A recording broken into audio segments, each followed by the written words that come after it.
नमस्कार दोस्तों, मैं हूं मिसेस मुद्गल और आज मैं लेकर आई हूं करवा चौथ के व्रत की कथा।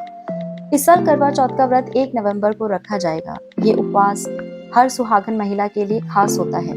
इस दिन सुहागन महिलाएं पति की लंबी आयु के लिए निर्जला व्रत रखती हैं। इसके अलावा पूरे विधि विधान से पूजा करते हुए करवा चौथ की कहानी भी सुनती हैं। तो आइए सुनते हैं करवा चौथ के व्रत की कथा। बहुत समय पहले की बात है। एक साहूकार के 7 बेटे थे और उनकी एक बहन थी करवा।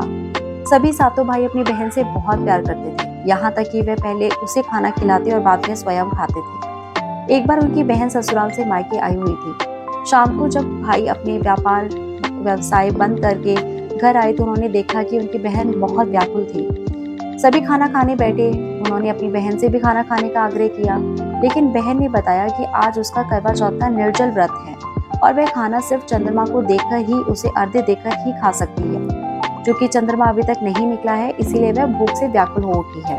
सबसे छोटे भाई से अपनी बहन की हालत देखी नहीं जाती अब, और वह दूर पीपल के पेड़ पर जाकर एक दीपक जलाकर चलनी की ओट में रख देता है। दूर से देखने पर वह ऐसा प्रतीत होता है जैसे चतुर्थी का चांद उदित हो रहा हो। इसके बाद भाई अपनी बहन को बताता है कि चांद निकल आया है, तुम उसे अर्घ्य देने के बाद भोजन कर सकती हो। बहन खुशी के मारे सीढ़ियों पर चढ़कर चांद को देखती है, उसे अर्घ्य देकर खाना खाने बैठ जाती है। जब वह पहला टुकड़ा तोड़ती है तो उसे छींक आ जाती है। दूसरा टुकड़ा डालते ही उसे उसमें बाल निकल आता है और जैसे ही तीसरा टुकड़ा मुंह में डालने की कोशिश करती है, उसके पति की मृत्यु का समाचार उसे मिलता है। वह बौखला उठती है। उसकी भाभी ने उसे सच्चाई से अवगत कराया कि उसके साथ ऐसा क्यों हुआ। करवा चौथ का व्रत गलत तरीके से टूटने के कारण देवता नाराज हो गए हैं और उन्होंने ऐसा किया है। सच्चाई जानने के बाद करवा निश्चय करती है कि वह अपने पति का अंतिम संस्कार नहीं होने देगी। अपनी सतत से वह उन्हें पुनर्जीवन दिलाकर ही रहेगी।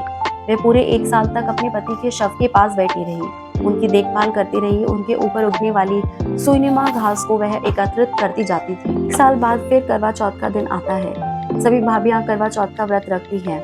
जब भाभियां उससे आशीर्वाद लेने जाती हैं तो वह प्रत्येक भाभी से कहती है, यम सुई ले लो, पी सुई दे दो, मुझे भी अपनी जैसी सुहागिन बना दो, ऐसा आग्रह करती है। लेकिन हर बार भाभी उससे अगली भाभी से आग्रह करने को कहकर चली जाती है। इस प्रकार जब छठे नंबर की भाभी आती है तो करवा उससे भी यही कहती है। यह भाभी उसे बताती है जो कि उस सबसे छोटे भाई की वजह से उसका व्रत टूटा था, अतः उसकी पत्नी में ही शक्ति है कि वह तुम्हारे पति को दोबारा जीवित कर सकती है। इसलिए जब वह आए तो उसे पकड़ लेना और जब तक वह तुम्हारे पति को जिंदा ना कर दे उसे छोड़ना नहीं। ऐसा कहकर वह चली जाती है। सबसे अंत में छोटी भाभी आती है। करवा उससे भी सुहागिन बनने का आग्रह करती है, लेकिन वह टालमटोल करने लगती है।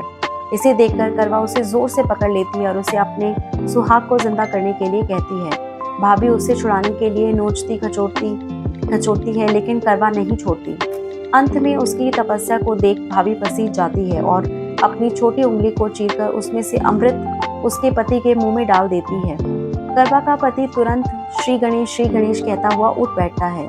इस प्रकार प्रभु की कृपा से उसकी छोटी भाभी के माध्यम से करवा को अपना सुहाग वापस मिल जाता है। हे श्री गणेश, माँ गौरी, जिस प्रकार करवा को चीर सुहाग का वरदान आपसे मिला, वैसा ही सब सुहागिनों को मिले। दोस्तों, ये थी करवा चौथ व्रत की कथा। ऐसे ही व्रत कथाओं के लिए जुड़े रहिए मेरे चैनल के साथ। प्लीज़ मेरे चैनल को सब्सक्राइब कीजिए, मेरे वीडियोस को लाइक कीजिए और नोटिफिकेशन के लिए बेल आइकन को दबाना ना भूलें। धन्यवाद।